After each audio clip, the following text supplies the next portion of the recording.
Dita vai descobrir o podre terrível do passado de Olímpia.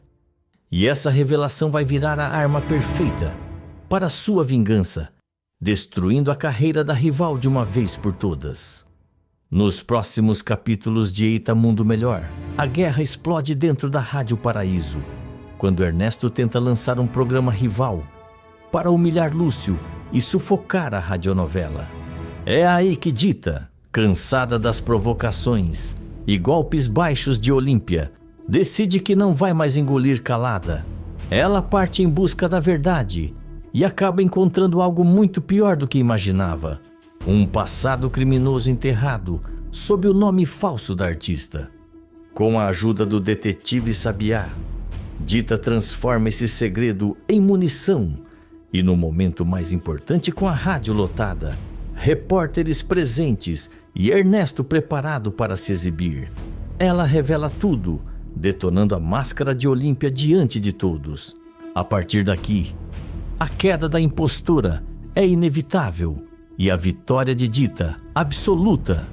Tudo deverá acontecer logo após a Rádio Paraíso estar um caos por causa das mudanças que Ernesto está fazendo na programação com a ajuda de Olímpia. Os dois entram diretamente na sala de Lúcio, sem bater. Ernesto bate a mão na mesa, dominando o ambiente. Ernesto anuncia arrogante: a partir de hoje, o horário da radionovela vai ser dividido. Metade novela, metade o nosso programa, meu e da Olímpia. Lúcio empalidece na hora. O papel na sua mão treme. Lúcio rebate, revoltado: você enlouqueceu? A radionovela é tradição. O público vai estranhar. Vai dar errado. Olímpia se aproxima, apoiando o cotovelo na mesa, inclinando o rosto como quem saboreia o caos. Olímpia afirma debochada: o público precisa de novidade, Lúcio. E a novidade sou eu. As palavras dela cortam o ar como navalha. Manuela, que estava atrás organizando o script do episódio, perde o controle. Manuela fala indignada: isso é um absurdo. Isso aqui sempre foi do Lúcio. A novela é a alma da rádio. Você está destruindo tudo, Ernesto. Ernesto nem olha para ela. Apenas empurra uma pasta cheia de documentos em direção ao diretor. Ernesto conclui, firme: a decisão está tomada. Sou sócio, tenho direito, quer gostem ou não. O silêncio cai pesado. Lúcio aperta os olhos, derrotado pela força da hierarquia. Não concorda, mas não pode impedir. Lúcio responde com amargura: você está cometendo um erro grave. Mas Ernesto já se virou. Olímpia sorri como quem acaba de vencer uma guerra. Mais tarde na pensão, Dita separa algumas roupas sobre a cama, quando ouve passos apressados no corredor. A porta se abre com força e Manuela entra transtornada, o rosto vermelho de indignação. Manuela dispara, quase sem respirar: você não sabe o que aquela cobra da Olímpia fez. Ela vai dividir o horário da novela. Um absurdo completo. Ernesto ficou do lado dela, como sempre. Dita ergue o rosto na hora, já armada de irritação, só em ouvir o nome da rival. Dita fala furiosa: desde que eu conheci aquela mulher, ela pega no meu pé. E agora quer prejudicar até sua novela, tia. Ah, essa mulher tá pedindo para levar uma lição. Manuela joga a bolsa na cadeira e passa a mão no rosto exausta. Manuela diz, amarga: estão dizendo por aí que foi ela quem dedurou pro Ernesto que você ia gravar seu disco escondido da rádio. A expressão de Dita muda na hora. O choque vira raiva pura. Dita declara com voz firme: eu não vou engolir mais nada dessa mulher. Ela e o Bigodinho vão ver com quem estão mexendo. Eu vou descobrir algum podre e vou acabar com a fama dessa impostora. Manuela suspira, sabendo que, quando Dita promete vingança, ela cumpre. E ali, naquele quarto simples da pensão, nasce a faísca que vai incendiar toda a Rádio Paraíso. A vingança, pela primeira vez, tem nome e destino certo. No dia seguinte, Dita então resolve contratar o detetive Sabiá para essa sua investigação. Os dois se encontram em um café e Sabiá pergunta, desconfiado: "O que você quer que eu descubra, Dita?" Ela não pisca. Dita responde, decidida: tudo sobre a Olímpia, a atriz da radionovela. Tudo. Cidade onde nasceu, passado, família, qualquer esqueleto no armário que essa mulher esconda. Sabiá apoia o lápis na mesa, inclinando-se para de frente com um sorriso enviesado. Sabiá comenta: "Se tiver sujeira, eu encontro, pode deixar." E ele encontra. Dias depois, a porta da casa de Estela bate 2 vezes. Dita corre para abrir, com o coração acelerado, uma mistura de medo e curiosidade. Do lado de fora, Sabiá está sério, segurando uma pasta tão pesada que parece conter uma vida inteira. Ele entra sem cerimônia. Sabiá fala direto ao ponto: "Achei, e não é pouca coisa." Dita sente as pernas amolecerem. Sabiá coloca a pasta na mesa, abre-a com calma e puxa uma fotografia envelhecida. A imagem mostra uma mulher jovem, muito parecida com Olímpia, mas com outra postura, outro nome, outra alma no olhar. Sabiá revela: o nome dela não é Olímpia, é Gioconda de Albuquerque. Ela inventou esse nome artístico quando fugiu da cidade onde vivia. Dita arregala os olhos, perplexa. Dita pergunta, chocada: "Fugir? Fugir do quê?" A resposta vem afiada, sem espaço para dúvidas. Sabiá continua, implacável: "Do marido e do filho. Ela largou os dois, mas antes de fugir, roubou o dinheiro do banco onde o marido trabalhava. Levou tudo. Depois disso, ficou foragida por anos, até o crime prescrever." Dita leva a mão à boca, sentindo um nó na garganta. Dita diz, horrorizada: "Ela abandonou o próprio filho? Roubou a família? Meu Deus, essa mulher é uma criminosa." Sabiá entrega recortes de jornal, depoimentos, documentos assinados, fotos antigas, tudo organizado, tudo incontestável. Sabiá completa, categórico: "Tudo aqui." A Gioconda virou Olímpia Castelar para esconder esse passado de vergonha. Dita olha aquele amontoado de provas como quem segura uma bomba prestes a explodir. Os olhos dela brilham com uma satisfação que ela não tenta disfarçar. Dita murmura, quase saboreando: "Agora sim, eu tenho o que eu precisava." A vingança dela enfim tem fundamento, prova e destino. E Olímpia jamais verá isso chegando. Enquanto isso, na Rádio Paraíso, o primeiro episódio do programa rival vai ao ar. Ernesto caminha pelo estúdio com pose de rei. Ele ajeita o microfone como quem segura uma coroa. Ernesto fala cheio de si: "Hoje começa uma nova era para a Rádio Paraíso." E atrás dele surge Olímpia, radiante, postura impecável, sorriso afiado. Ela entra como se já tivesse conquistado o país inteiro. Mas, de repente, a porta se escancara com força. A conversa morre na hora. Todos os olhares se voltam. Dita entra, determinada, segura, inabalável. E logo atrás dela, Lúcio, apertando contra o peito a pasta cheia de provas. O silêncio fica tão profundo que até o ar parece parar. Dita avança até o centro do estúdio, o território da Olímpia. Dita declara, firme: "Antes de começar esse programa, o público merece saber quem é Olímpia Castelar de verdade." Olímpia solta uma risada debochada, olhando Dita de cima a baixo. Olímpia debocha: "O que foi agora, roceira? Vai cantar modinha caipira aqui no meu horário?" Dita não reage ao veneno.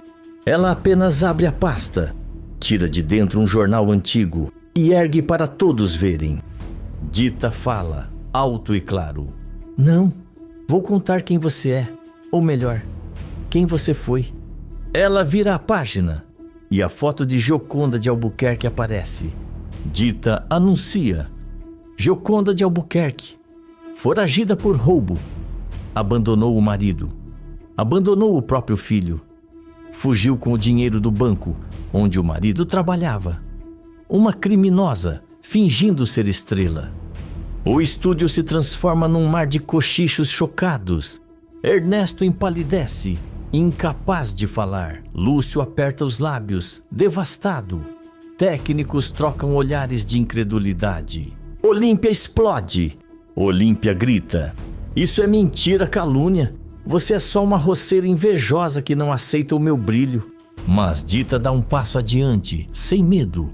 Dita rebate com firmeza: "Prefiro ser roceira do que bandida, dona Joconda." O nome verdadeiro dela ecoa pelas paredes como um soco. Olímpia perde o chão. Lúcio abre outro documento desta vez. Um recorte do processo. Lúcio diz: "As provas são reais. Não podemos manter uma criminosa aqui. Isso mancha o nome da rádio."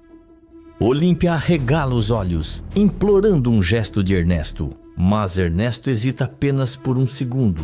Afinal, sua ambição vale mais que qualquer parceria. Ernesto fala, frio: "A rádio não pode ser prejudicada. Você está fora, Olímpia." A atriz murcha como uma flor arrancada da raiz. Olímpia grita, traída: "Ernesto, você vai fazer isso comigo?" Mas ele desvia o olhar. Nem coragem ele tem para encará-la. É o fim. A máscara cai. A estrela desaba. A verdade vence. E Dita, firme no centro do estúdio, sabe que aquele é só o começo. Desesperada, Olímpia tenta arrancar o microfone do pedestal, mas as mãos tremem descontroladamente. O metal escorrega. O raio de luz do estúdio expõe não a estrela, mas a farsa. Ninguém a defende. Ninguém a acolhe. A sala inteira assiste à ruína de uma mulher que sempre se colocou acima de todos. Dita dá em cara com uma calma poderosa. O tipo de paz que só tem quem sabe estar do lado da verdade. Dita fala: "Você destruiu pessoas, prejudicou artistas, tentou acabar com o meu sonho e com o trabalho da minha tia. Mas hoje você não destrói mais ninguém." As palavras cortam mais fundo que qualquer documento. Olímpia vira-se para Ernesto, desesperada, agarrando seu braço, como se sua vida dependesse disso. Olímpia implora: "Eu sou sua parceira. Você prometeu que esse programa seria nosso. Eu fiz tudo por você, mas a ambição dele é mais dura que pedra." Ernesto afasta a mão dela com frieza. Ernesto responde: "Fizemos um programa juntos, mas eu não arrisco meu nome nem minha rádio com alguém como você. É o golpe final. A expulsão." Duas seguranças da rádio se aproximam. O som dos passos ecoa como sentença. Olímpia recua, batendo contra a parede, os olhos arregalados. Olímpia grita: "Vocês vão se arrepender, todos vocês. Essa rádio não vive sem mim, mas vive, e sempre viveu. Só ela não sabia." A porta se abre, a porta se fecha. O silêncio sela sua queda. O triunfo. O clima muda. O ar parece mais leve, mais limpo, como se a rádio inteira respirasse de alívio. Lúcio se aproxima de Dita, com sincera gratidão. Lúcio afirma: "Você salvou a rádio, Dita. Agora podemos trabalhar em paz." Dita não sorri de soberba, mas de justiça. Dita conclui: "Ninguém pisa mais em mim, nem na minha família. E naquele estúdio que tantas vezes viu mentiras, intrigas e orgulho, Dita devolve verdade, dignidade e coragem. A queda de Olímpia é total. A vitória de Dita absoluta." Escreve de qual cidade você está me assistindo. Se inscreve no canal e ativa suas notificações. Anastácia, a mãe de Candinho, vai realizar um verdadeiro milagre. Salvar a vida do filho no momento mais crítico e ainda revelar a verdade mais escondida de todas, indicando exatamente onde o filho dele está. Nos próximos capítulos de Eita Mundo Melhor, quando Candinho beira na morte e a esperança parece acabar, a aparição luminosa de Anastácia muda o destino dele para sempre. É ela quem o impede de partir, quem o puxa de volta para a vida e quem finalmente revela que o menino que ele tanto procura está bem diante dos seus olhos. Samir é o seu Júnior perdido. A partir dessa revelação divina, Candinho desperta do coma clamando pelo filho. E o reencontro emocionante transforma não só a vida deles, mas o rumo de toda a história. Tudo deverá acontecer logo após Dita chegar ofegante, acompanhada de Samir, depois de receber o recado urgente trazido por Stella sobre a piora no estado de Candinho. Assim que Túlio sai do quarto de Candinho, o rosto dele diz tudo. Túlio fala grave: Dita, ele piorou muito. A pressão despencou. O pulmão tá falhando. O quadro é crítico. O chão falta sob os pés dela. Dita balbucia em desespero. Não, doutor. Ele não pode morrer. Ele ainda não reencontrou o filho dele. Ele esperou a vida inteira por isso. Samir, ao lado dela, fica branco. Samir pergunta com a voz trêmula: Ele vai morrer? Dita se ajoelha diante do menino e tenta sorrir, mas falha. Dita responde, suave e aflita: Ele precisa da gente. Precisa de oração. Só isso pode ajudar agora. Como Candinho não pode receber visitas, os dois correm direto para a igreja. O templo está vazio, iluminado apenas pelos vitrais coloridos. Dita se ajoelha diante do altar, o corpo inteiro tremendo. Dita ora, com o coração aberto: Deus, não leva ele agora. Deixa ele viver para encontrar o filho dele. Candinho merece essa alegria. Samir, com as mãos espremidas uma contra a outra, fecha os olhos com força. Samir murmura emocionado: Por favor, salva ele. Eu prometo que vou ajudar a cuidar dele, se ele voltar. Enquanto isso, no quarto silencioso de Candinho, algo muda. A luz fica mais quente, o ar fica leve, uma paz profunda invade o ambiente. Candinho, dentro do coma, abre os olhos, não para o hospital, mas para um outro lugar. Um campo de luz dourada, e ali, sua mãe aparece. Anastácia surge radiante, serena, vestida como no último dia em que ele a viu. Ela estende a mão, cheia de amor. Candinho, emocionado, pergunta: Mamãe, é você mesmo? Eu tô indo embora? Anastácia se aproxima, com o sorriso que sempre salvou o coração dele.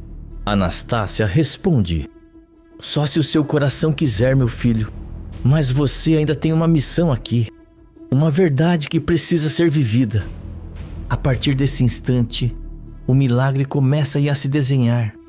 O destino de Candinho e de Samir está prestes a se revelar. Candinho pisca várias vezes, tentando acreditar que realmente está vendo a mãe viva, jovem, serena, como lembrança perfeita que guardou no coração. Anastácia se aproxima devagar. Segura o rosto dele com as duas mãos, do jeitinho que fazia quando ele era pequeno e tinha medo de dormir sozinho. A voz dela é calma, mas carregada de emoção. Anastácia fala suave e profunda: Eu vim te contar o que você sempre procurou, meu filho. O que o seu coração chorou por tantos anos. Candinho sente um aperto no peito. Ele a olha como se estivesse prestes a acordar ou a perder tudo de novo. Candinho pergunta, fraco: É sobre o meu Júnior? Eu nunca encontrei ele.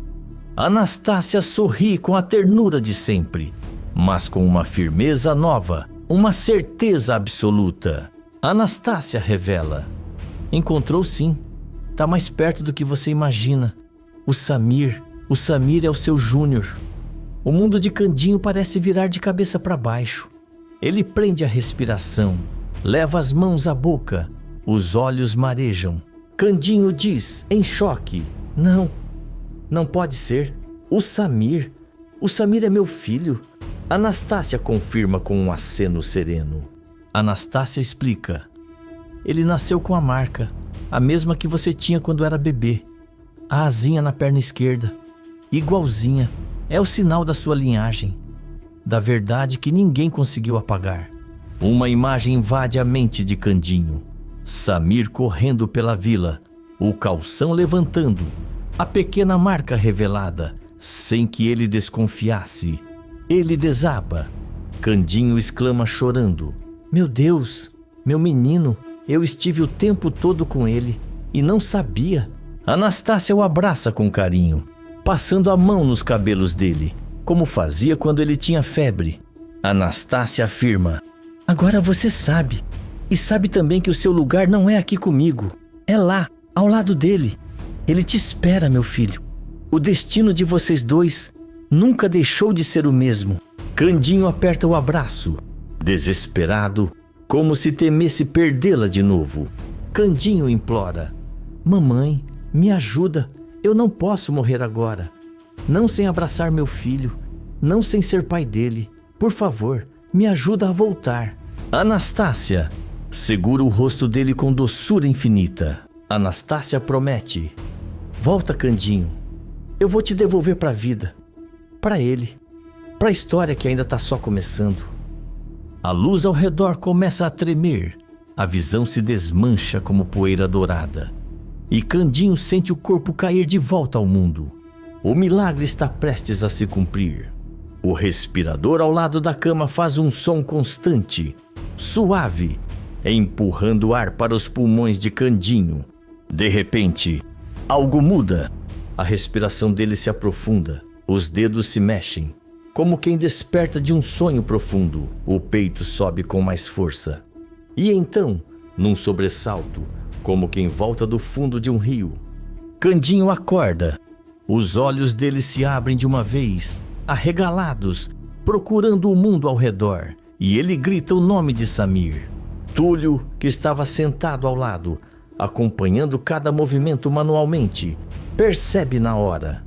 Túlio exclama chocado: Candinho, você tá acordado? Candinho tenta se erguer, mas o corpo ainda pesa.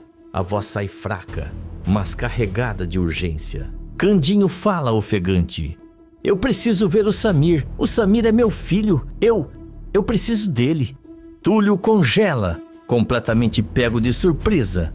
Túlio responde perplexo: o Samir? Candinho, você acabou de acordar. Você pode estar confundindo as coisas. Candinho segura o braço do médico com inesperada força. Candinho insiste: eu vi minha mãe. Ela veio até mim. Ela contou tudo. O Samir é o Júnior. Meu Júnior. Túlio respira fundo, dividido entre o médico racional e o amigo emocionado, mas tenta manter o controle. Túlio fala cauteloso: calma, vamos devagar. Você precisa recuperar as forças. Acordar já é um milagre, Candinho. Candinho fecha os olhos um instante, tentando controlar a emoção. Túlio ajeita o travesseiro, solta o lenço do colarinho, tentando deixá-lo mais confortável. Alguns minutos depois, passos apressados ecoam pelo corredor. A porta se abre, Estela entra e para na mesma hora, com a mão na boca. Estela diz chorando: Candinho, meu Deus, você acordou. Ele estende a mão, procurando a dela. Candinho fala: Estela, por favor, traz o Samir. Eu preciso falar com ele, preciso. Ela pisca confusa. Estela pergunta: o Samir? Mas por que, Candinho? A resposta vem carregada de emoção. Candinho explica: porque ele é meu filho, Estela. Eu vi minha mãe. Ela me contou. O Samir é o meu Júnior. Estela leva a mão ao peito, sentindo as pernas quase fraquejarem. Estela promete: eu vou trazer ele, Candinho. Eu juro. Mas você precisa estar forte. Ele vai precisar muito de você também. E pela primeira vez em dias, o quarto deixa de parecer um lugar de despedida e se transforma em um lugar de reencontro. Enquanto isso, na porta da igreja, Dita enxuga as lágrimas com as costas da mão, enquanto tenta se recompor. Samir, ainda com os olhos úmidos, a observa com um fio de esperança. Dita fala, com a voz firme apesar do choro: vamos voltar para o hospital, Samir. Eu sinto aqui dentro, algo mudou. Eles caminham rápido pelas ruas, quase correndo, como se o destino empurrasse os dois de volta para o mesmo lugar. Assim que chegam ao corredor do hospital, veem enfermeiras indo e vindo, com um ar espantado, mas não triste. Dita sente o coração disparar. Dita pergunta, aflita: pelo amor de Deus, aconteceu alguma coisa? Ele piorou? Estela sorri, sem conseguir esconder a surpresa. Estela responde: não, minha amiga. Ele acordou. O Candinho abriu os olhos. A alma de Dita desaba. Ela leva a mão ao peito, sente as pernas fraquejarem. As lágrimas brotam sem controle. Samir dá um passo à frente, com a respiração presa. Samir pergunta, baixinho: ele acordou de verdade? Estela confirma com a cabeça e apenas faz um gesto para que entrem. Dita empurra a porta devagar. Lá dentro, Candinho está apoiado nos travesseiros, pálido, fraco, mas vivo. Quando vê os dois, seus olhos se enchem de água imediatamente. Ele estende a mão para Samir, com uma urgência que só um pai reconheceria. Candinho chama com a voz embargada: vem cá, meu menino, vem cá, Samir. O garoto se aproxima devagar, sem entender por que aquele homem o olha como se estivesse vendo o próprio coração. Candinho pega na mão dele com carinho, vira a palma, observa cada detalhe, como se buscasse uma prova divina. Candinho pergunta tremendo: Samir, você tem aquela marquinha na perna? Uma asinha? Igualzinha a que eu tinha quando era menino? Samir pisca, atônito. Samir responde: tenho sim. A Zenaide dizia que era um sinal de sorte. Candinho fecha os olhos e as lágrimas caem. O peito dele sobe com um suspiro profundo, como se décadas de saudade se desfizessem ali. Candinho declara chorando: é você, meu filho. Você é o meu Júnior, o menino que eu procurei a vida inteira. Samir arregala os olhos. Por um instante, nem respira. Samir pergunta, com a voz quebrada: eu sou seu filho? Candinho puxa para um abraço apertado. Um abraço de anos perdidos, anos procurados, anos rezados. Candinho afirma: é, meu filho, você sempre foi meu. E eu voltei para você. Samir finalmente desaba, abraçando Candinho com toda a força que o corpo pequeno consegue oferecer. Samir diz, chorando: eu sempre quis ter um pai. Dita encosta na parede do quarto, a mão sobre o coração, o choro silencioso correndo pelo rosto. Ela assiste ao milagre que pediu com tanta fé, acontecendo diante dos seus olhos. E naquele quarto simples, com a luz suave da tarde entrando pela janela, um pai encontra seu filho, um filho encontra seu pai, e o mundo deles, partido por tantos anos, finalmente se encaixa. Escreve de qual cidade você está me assistindo, se inscreve no canal e ativa suas notificações. A verdadeira filha do Lúcio finalmente é descoberta e juntas, pai e filha expulsam Ernesto da rádio de uma vez por todas. Nos próximos capítulos de Eta Mundo Melhor, a revelação sobre o passado explode quando fica provado que Haidé nunca foi filha de Lúcio e que a verdadeira herdeira sempre foi Dita. A descoberta vira o jogo dentro da Rádio Paraíso, desmonta as mentiras de Olímpia, expõe o golpe de Ernesto e coloca Dita no centro da verdade, que muda tudo. E enquanto pai e filha se unem pela primeira vez, a queda de Ernesto finalmente começa, com cada detalhe dessa história vindo à tona. Tudo deverá acontecer logo após Dita ir visitar Manuela na pensão para poder conversar. Manuela lava a louça, enquanto observa cada movimento, cada suspiro, cada franzir de sobrancelha, cada silêncio pesado. Manuela comenta, preocupada: menina, você tá assim por quê? Nem tocou no seu café. Dita levanta o rosto devagar. Os olhos dela não brilham, queimam. Dita fala irritada: Eu não vou voltar para aquela rádio, tia. Não volto. Não vou trabalhar num lugar onde o bigodinho nojento do Ernesto manda e desmanda. Ele me humilhou, me tratou como se eu fosse nada.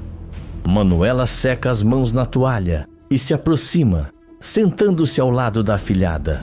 Manuela afirma, firme como sempre: isso tá errado, Dita. Errado demais. Abandonar seus sonhos, sua música, não é justo. A rádio não é do Ernesto, nunca foi. Aquilo sempre foi do Lúcio. Dita respira fundo. Amarga. Dita responde: ele herdou a parte do padrinho. Agora é sócio. A gente não pode fazer nada. Manuela balança a cabeça com indignação. Manuela insiste: pode sim, sempre pode. Eu não vou me dar por vencida. Vou te ajudar com o que eu puder.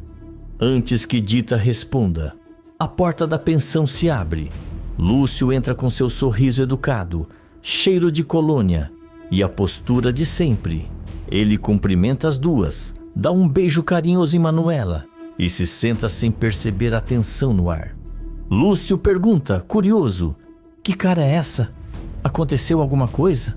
Manuela troca um olhar rápido com Dita, respira fundo e faz um sinal para ele se sentar mais perto.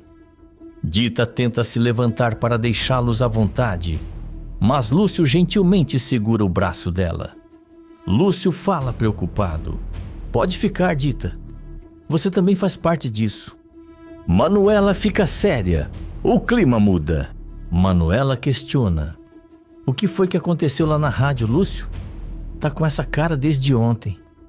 Ele hesita. A respiração fica pesada. Lúcio confessa: o Ernesto e a Olímpia estão deixando tudo insuportável. Mas não é só isso. Dita e Manuela se entreolham. Manuela pergunta, direta: o que foi? Parece que tem outra coisa te incomodando. Lúcio passa a mão nos cabelos, nervoso. Lúcio revela: a Raidé, a dona da boutique, ela acha que eu sou o pai dela. Eu tive um envolvimento com a mãe dela muitos anos atrás, mas o bebê morreu. Não pode ser ela. Manuela arregala os olhos. O pano escorrega da mão dela. Manuela pergunta, chocada: mas você rasgou o diário da mãe da moça? Ele nega imediatamente, quase ofendido. Lúcio afirma: claro que não. Eu nem sabia que existia diário. Se arrancaram páginas, não fui eu. Manuela respira fundo, até que ele diz o nome. Lúcio fala: o nome dela era Elisa. O impacto é imediato. Manuela leva a mão ao peito. Dita congela na cadeira. Manuela exclama sem acreditar: Elisa? A dançarina? A famosa? Aquela que brilhava nos palcos? Lúcio confirma com um aceno confuso. Lúcio pergunta: você conhecia ela? Manuela responde séria, como quem solta uma bomba. Lúcio, a Elisa era a mãe da Dita. Silêncio. Um silêncio que pesa, que sufoca, que vira o mundo de cabeça para baixo. Dita encara as duas mãos, trêmula. Lúcio arregala os olhos como se ouvindo a própria vida desmoronar. Lúcio murmura, quase sem voz: então, a Dita... Manuela completa: a Elisa só teve uma filha, sempre falou isso. A filha dela era a Dita. A Raidé não é filha dela. E aí surge o impossível, uma verdade escondida há décadas. Lúcio pergunta, perplexo, assustado, esperançoso: então, eu posso ser o pai da Dita? Manuela engole seco. E Dita, sem entender nada ainda, olha para os dois, prestes a descobrir que sua vida inteira estava prestes a mudar para sempre. E então, os três resolvem ir atrás de Raidé para tirarem essa história a limpo. Lúcio, Manuela e Dita caminham juntos, cada um escondendo seu próprio turbilhão de pensamentos. Dita mantém o olhar baixo, sem entender por que está ali. Lúcio anda com passos nervosos. Manuela observa tudo com cuidado, quase temendo o que está prestes a acontecer. A boutique de Haydée aparece à frente. A porta está escancarada, como se já esperasse a revelação que viria. Haydée olha para eles, surpresa, com um leve incômodo nos olhos. Haydée pergunta desconfiada: "O que vocês vieram fazer aqui? Aconteceu alguma coisa?" Lúcio respira fundo, pigarreia e seca as mãos nas calças, nervoso como raramente alguém o viu.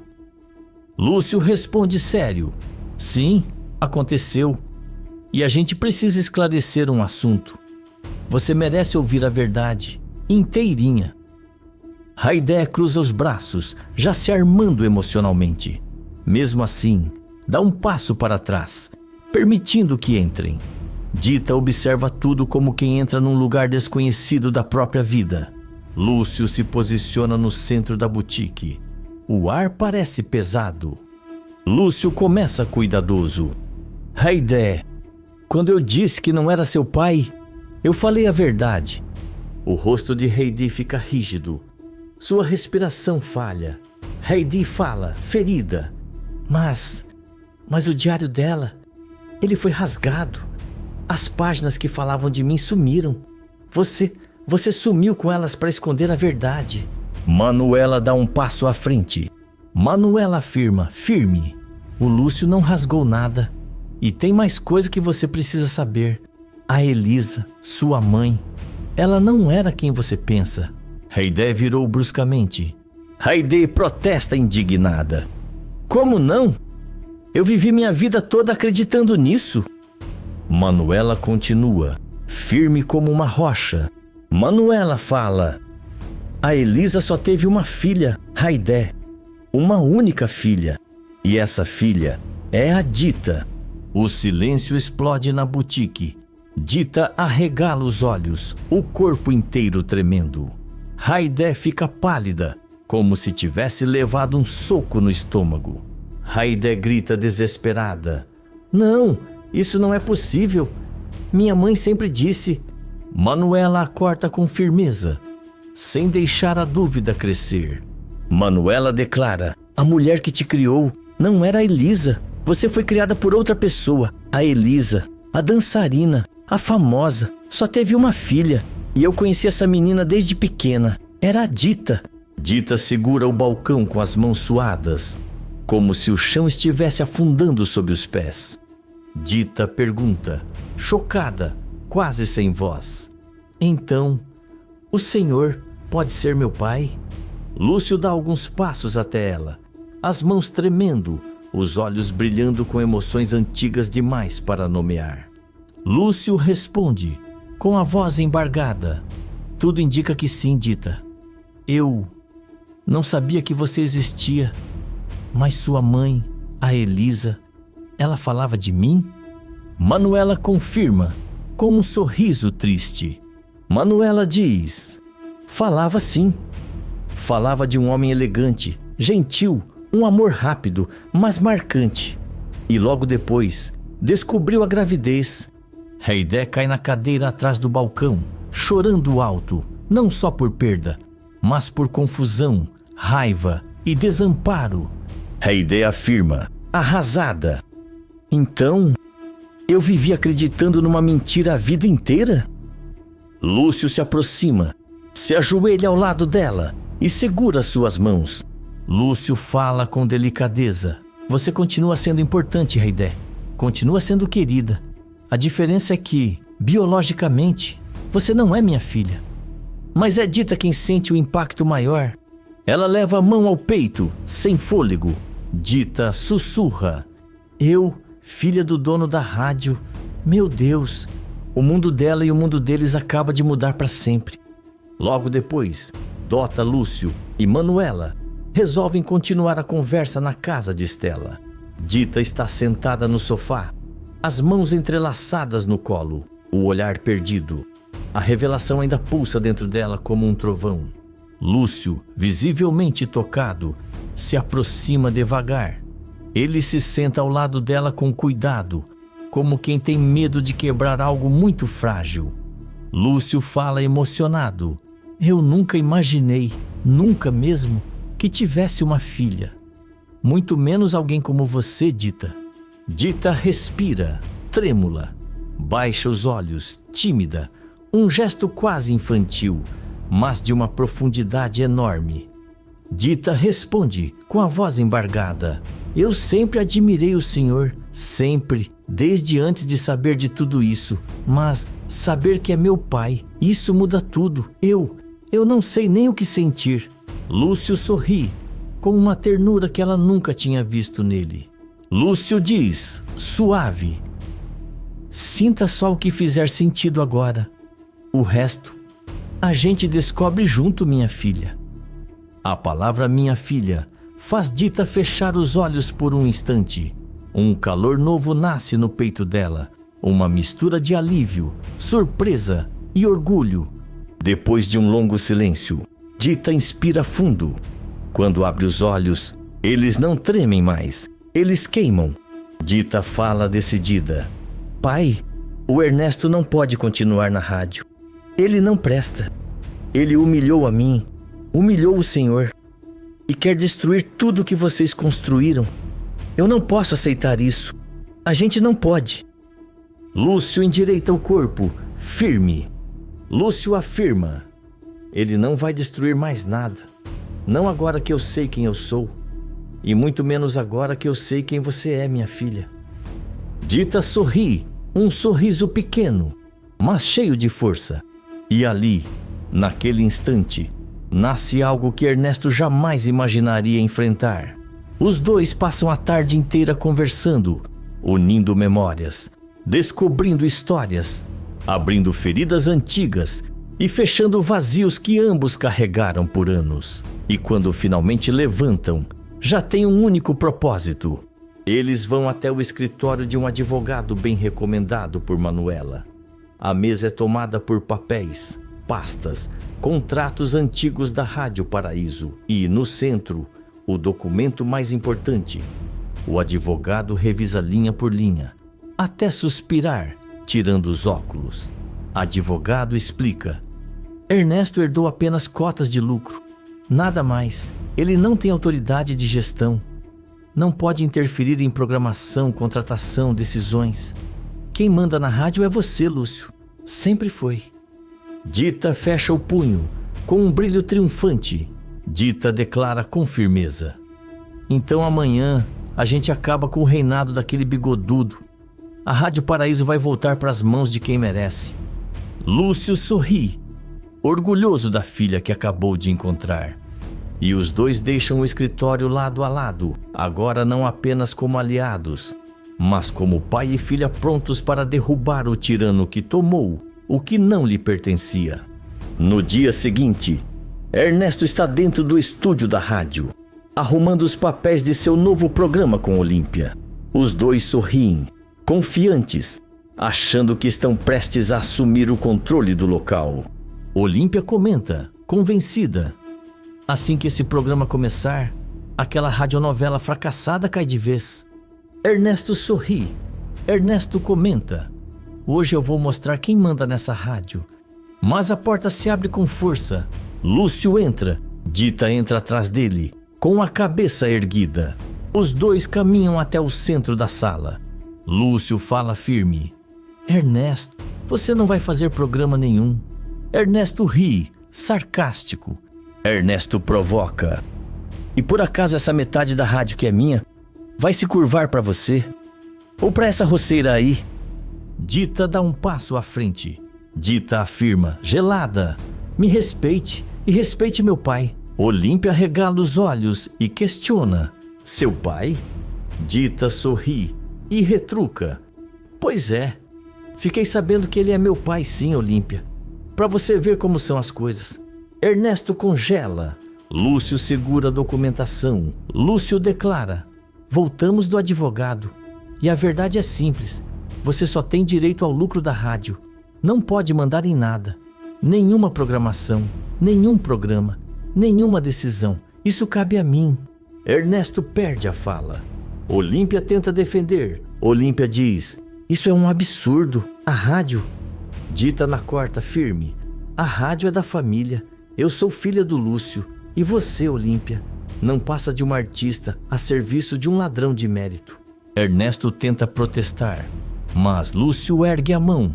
Lúcio conclui: vocês dois estão fora desta rádio, agora. E assim, Ernesto e Olímpia são retirados da estação. Dita abraça o pai. Lúcio abraça a filha. E pela primeira vez, a Rádio Paraíso tem um futuro e uma nova herdeira de verdade. Escreve de qual cidade você está me assistindo. Se inscreve no canal e ativa suas notificações.